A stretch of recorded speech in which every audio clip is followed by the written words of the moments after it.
What's going on, Knuckleheads? GKM Gaming here with another Pokemon Unite video. Today, we're staying on track covering the tanks. We did Crustle yesterday, and we're going with our boy Big Daddy Snorlax today. But we're not alone. We're bringing in a special guest, someone who's played the beta of the game, good friend of mine, world famous Pokemon YouTuber, Sauce McGavin. Sauce McGavin, say what's up. Literally world famous. You were correct about that. Over 50 games on Snorlax in the beta, 86 win percentage. I am the guy to talk about this. Jesus, I didn't know you've played that much beta. Yeah, I played day 24th to 26th. And wow. 50 games. It was amazing. It was an incredible game. I cannot wait for it. I think I played all Snorlax, one Garchomp. Was Garchomp good? Incredible. Because I'm actually thinking about playing Garchomp, but we'll talk about that in another video. You know, we really absolutely. Alright, so let's get into a little bit of what Snorlax is. So it says, due to Snorlax's massive size, the Mon is perfectly suited for a defensive role. Players will want to use its giant body to block opponents from trying to score goals, as well as crowd control when the battle becomes cluttered. So, you know, I do love me some crowd control. I might even have to jump in a little game in Snorlax here and there. You won't be playing with me then. Well, I always have Crustle, though. I did like Crustle from what we looked at yesterday. He's awesome, too. Because it has slow mobility speeds, we recommend upgrading Tackle to Heavy Slam, while Flail's Buffer can make the normal type closer to a tank. The character already has healing abilities to benefit from, and it has a dash attack. They also recommend to ditch Rest as soon as you hit level 8, since Snorlax gains similar abilities in a later level. Instead, upgrade the healing move to Block. It can't be understated enough how useful it is to have a wide shield when blocking enemy players from trying to score goals. That's something I'm not as familiar with in the game, is the whole goal scoring and blocking people.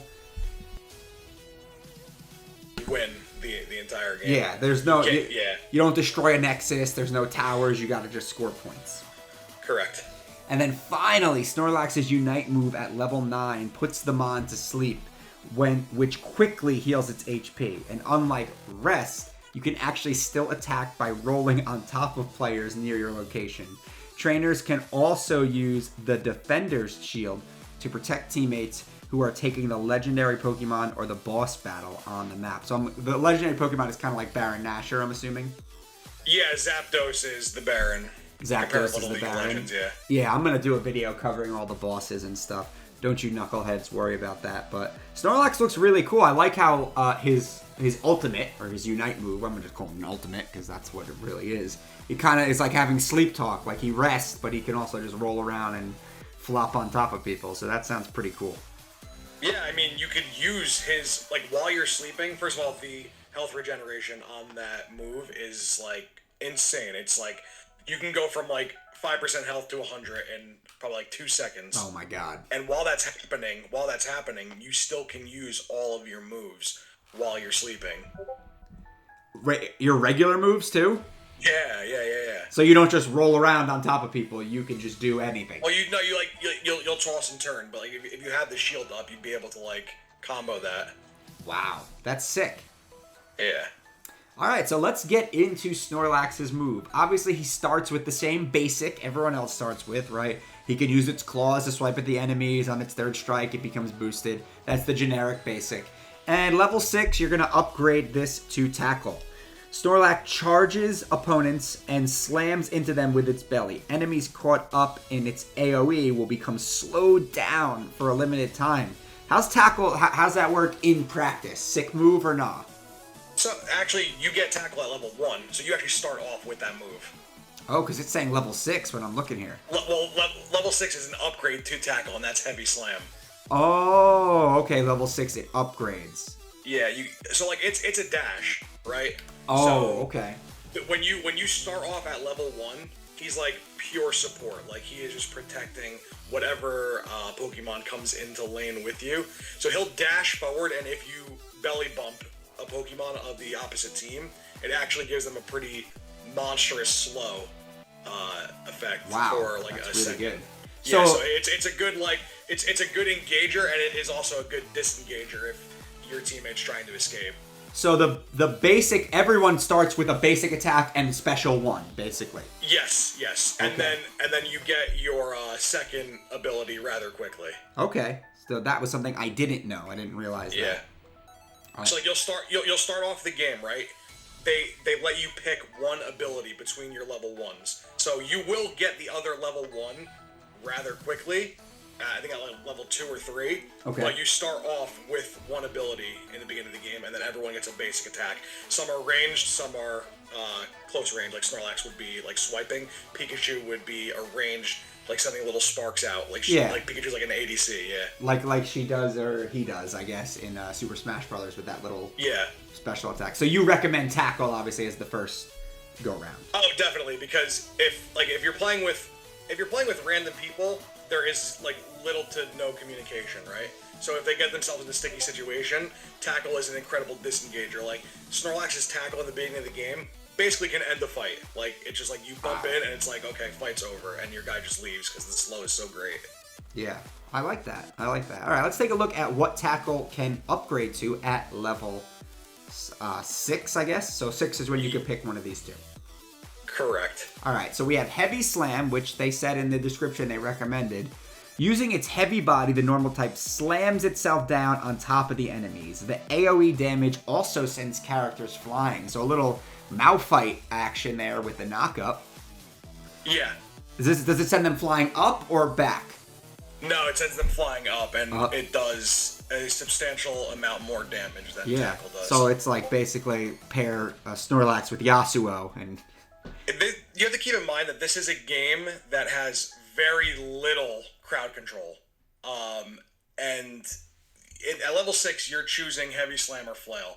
Flail is just it's if you want to take the damage route in Snorlax, and if you take that route, it's just like a very selfish route. Yeah. Because you could do so much for your team taking that Heavy Slam, AoE, crowd control route.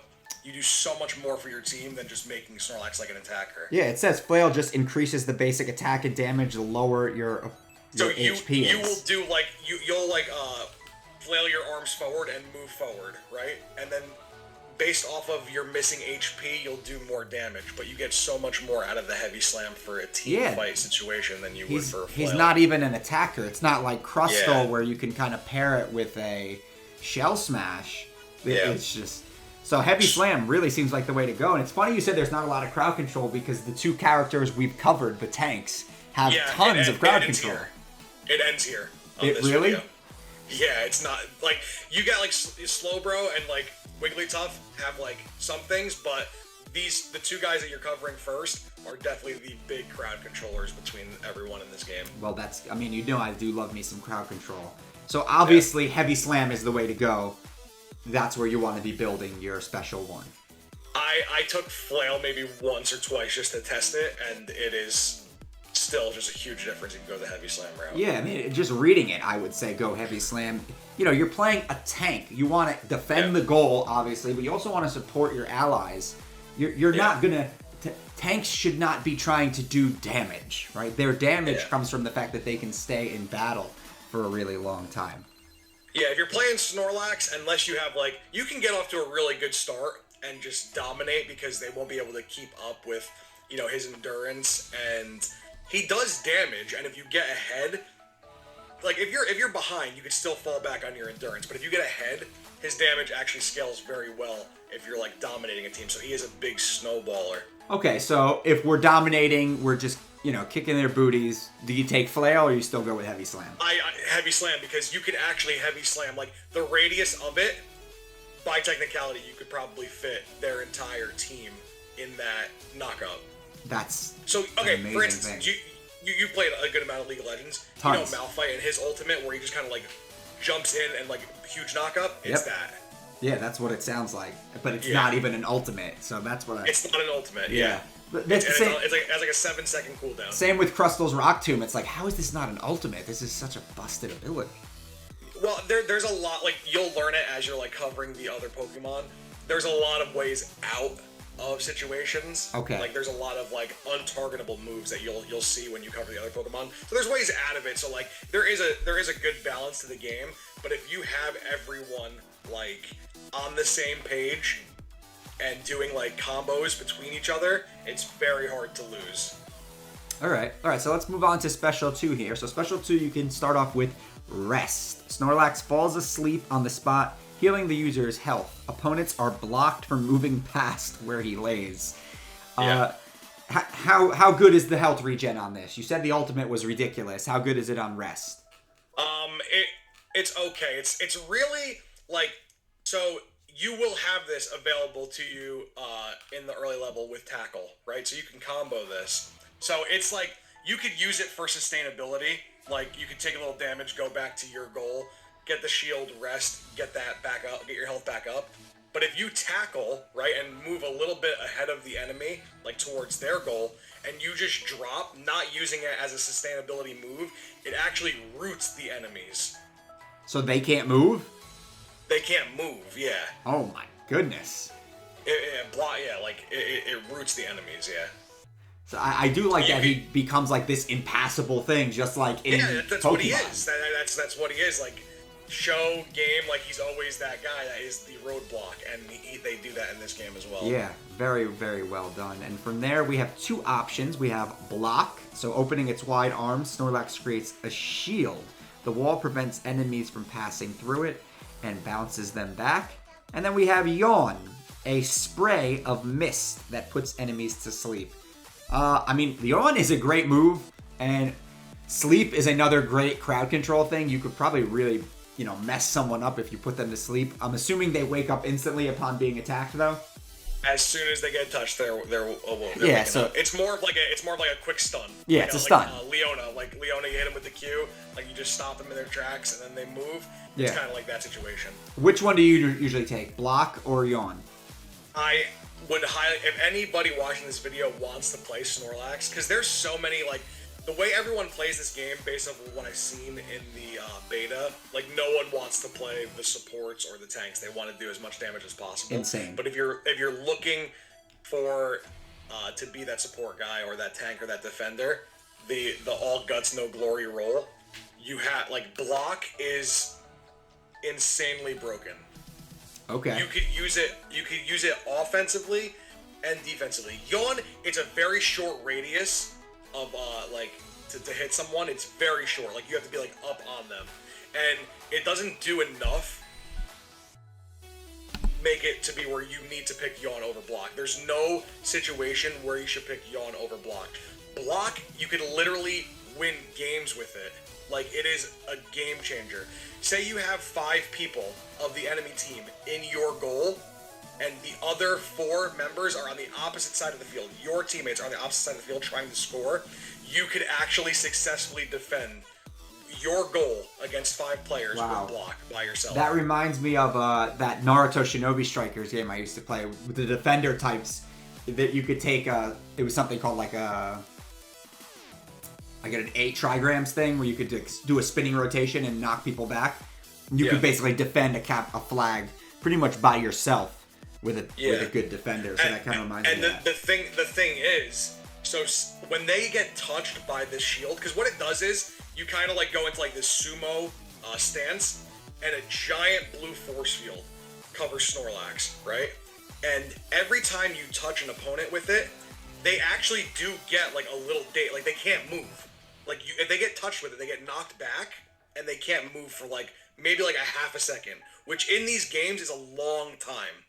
Yeah. So you can actually... So say you have 5 people in your goal, and you use it, you could literally push... It's big enough to push 5 Pokemon out of your goal, but if you heavy slam past your opponents, you could use Block offensively and push them towards your team, and every time you touch them, they get stunned for a second. So they can't actually attack if you're touching them with that shield. Yeah, I was saying that yesterday with Crustle, where he has a knockback too, and a knockback could also be a knock forward into your teammates. Yeah. So that's something that, again, more skilled players use. Yep. Not like if you're playing League, like a Lee Sin player uses that knock forward, knock back thing all the time.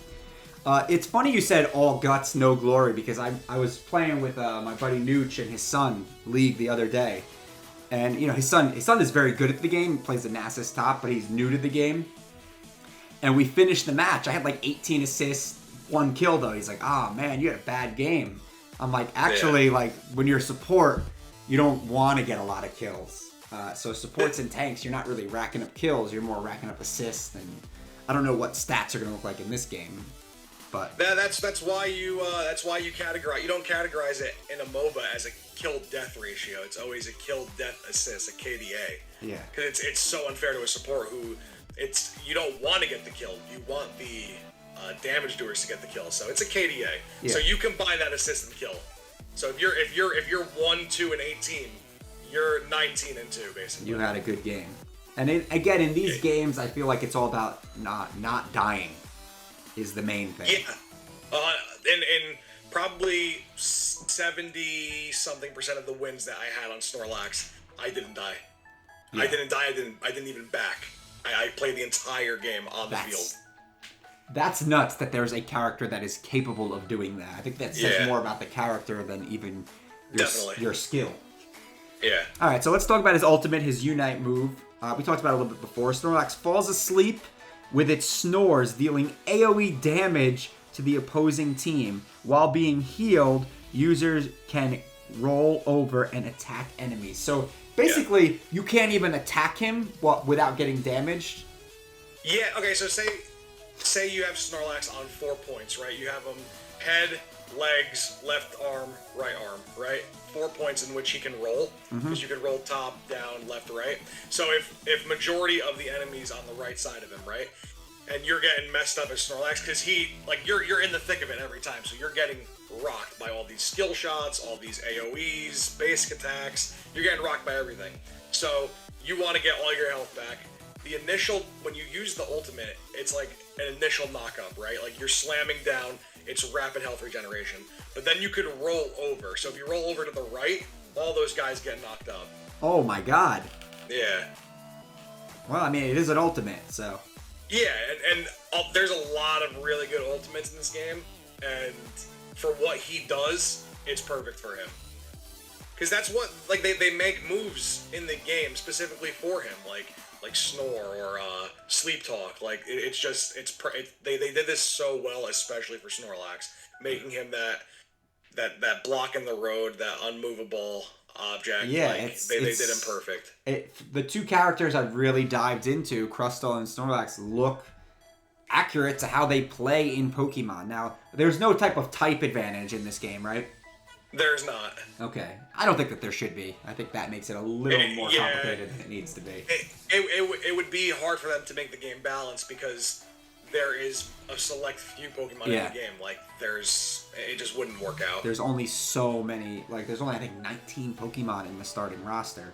Yeah, and you also have to keep in mind that they have to use other Pokemon as, like, the creeps, like, in this game, in the jungle form. Like, it's not like, they have to do it to the point where they have to make, like, household Pokemon names as the main characters, and they also have to use Pokemon as the jungle creeps and the lane minions. Like, they have to balance it in a certain way. So being super effective on, like, basic attacks or moves just wouldn't work out. So basically with this game, it's just all about the amount of creeps that you kill because you use those to score. So each creep, like, say you start off the game, right? As soon as you take, like, 3 steps, you're going to walk into an Apom, and that Apom is worth 2 points. And then you'll go into lane, and then there will be, like, a Corphish, another Apom worth 2 points each, and then there will be, like, an Audino worth 5 points, and that's, like, dead smack in the middle. It's like a neutral creep that you kind of fight for position to get that. You, like, lobby for that position to get that 5 points. And if you're the one that deals the killing blow on the computer ran Pokemon, you store those points, and then you take those points and you try to score them in your opponent's goal. And in order to do that, you have to go in there, hold X, and then depending on how many points you are holding at the time, like if you're holding 3, it's a really quick circle around the X button that'll, like, go down for a timer. If you're holding the maximum amount of points in the beginning, like 25, it's a long time that you have to wait to score those points. And if you're hit by any basic attack or special attack that is disrupted, and you have to do it over again or just walk away. So you like it. That's why Snorlax is so good, because if people are trying to score on your goal, you just drop that shield and you literally push them out of your goal, and they can't do anything about it. That's interesting. Interesting. So Yeah. basically, you're competing for who's going to get to kill the creep, and then you're trying to score. So I mean, there's a lot. It seems like there's a lot of facets to this game, and that Snorlax there is can kind of really control the flow of the game, because at the end of the day, you have to score, and he's there to stop you from scoring. Yep. That is dope. All right, well, that's pretty much all I got for you today, Knuckleheads. Big thanks up to Sauce McGavin over here. His channel will be linked in the description below. He does a lot of Pokemon card stuff. You can definitely find me in his live streams, spending all of my money recklessly on packs of cards that I actually don't even ever see the cards. I just let him keep them and sell whatever is valuable for me. I don't even really collect Pokemon cards like that. I like the thrill of the open. Yeah, the thrill of the hunt is definitely a real thing, and the nostalgia factor. It's awesome. But keep in mind, listen, I am a Pokemon channel. It just happens to be that for the most part I do Pokemon cards. When Pokemon Unite comes, we are going to be in it heavy. Me and GKM Gaming going to be teaming up with a lot of our other friends that have other channels as well. So stay posted for that, because I don't plan on losing. Keep in mind, I was 1v5ing a lot of these victories that I have on Snorlax. When I have a team, when we're together, a team that has been playing MOBAs for over a decade, we are going to be unstoppable, and it's going to be an incredible thing to witness, and there's definitely going to be plenty of live streams to learn from us, to gain some knowledge about each of the Pokemon that we're going to be playing. It's going to be a very educational and fun time to watch us play that game. Yeah, definitely tune in for those, Knuckleheads. Well, please remember to smash that like button, hit that subscribe button, ding that little bell for some notifications, and as always, remember to knuckle up.